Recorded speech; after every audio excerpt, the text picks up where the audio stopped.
சில பேர் நல்ல குவாலிஃபைடாக இருப்பாங்க, அவங்க எஜுகேஷனில் நல்ல மார்க்ஸ் வாங்கியிருப்பாங்க, சப்ஜெக்டில் ஸ்ட்ராங்காக இருப்பாங்க, இன்டர்வியூவில் என்ன கொஸ்டின் கேட்டாலும் அதுக்கு பதில் அவங்களுக்கு நல்லா தெரியும். ஆனால் இங்கிலீஷில் அதை எப்படி எடுத்து சொல்கிறது, அதில் தான் அவங்களுக்கு ப்ராப்ளம் இருக்கும். இதனாலேயே அவங்க இன்டர்வியூ ஃபேஸ் பண்ணுறதுக்கு ரொம்ப நர்வஸாக இருப்பாங்க. இங்கிலீஷில் அவங்க கேள்வி கேட்கும்போது தடுமாறுவோமோ அப்படின்ற ஒரு பயம் இருந்துக்கிட்டே இருக்கும். அண்ட் மெனி டைம்ஸ் இன்டர்வியூவில் செலக்ட் ஆகாமலே போயிருப்பாங்க. அதுக்கு ஒரே காரணம் அவங்களால ஃப்ளூவெண்ட்டாக இங்கிலீஷ் பேச முடியாதது தான்.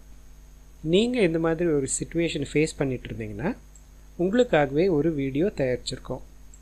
எதனால இங்கிலீஷ் பேசுகிறதுக்கும் உங்களுக்கு கஷ்டமாக இருக்குது, என்ன காரியங்களை நீங்கள் மாற்றினீங்கன்னா உங்களால் ஃப்ளூவெண்ட்டாக இங்கிலீஷ் பேச முடியும், எப்படி இன்டர்வியூவில் என்ன கொஸ்டின் கேட்டாலும் அதை ஈஸியாக இங்கிலீஷில் ஆன்சர் பண்ணுறது, இது எல்லாமே இந்த வீடியோவில் நீங்கள் பார்க்கலாம்.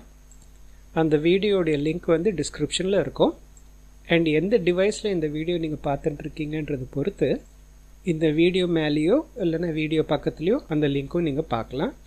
அதை கிளிக் பண்ணி அந்த லாங்கர் வீடியோ பாருங்கள்.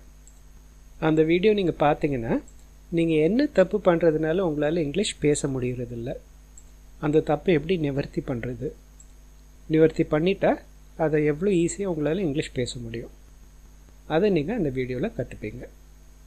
ஸோ அந்த லிங்க்கை கிளிக் பண்ணி அந்த வீடியோ இப்போது பாருங்கள்.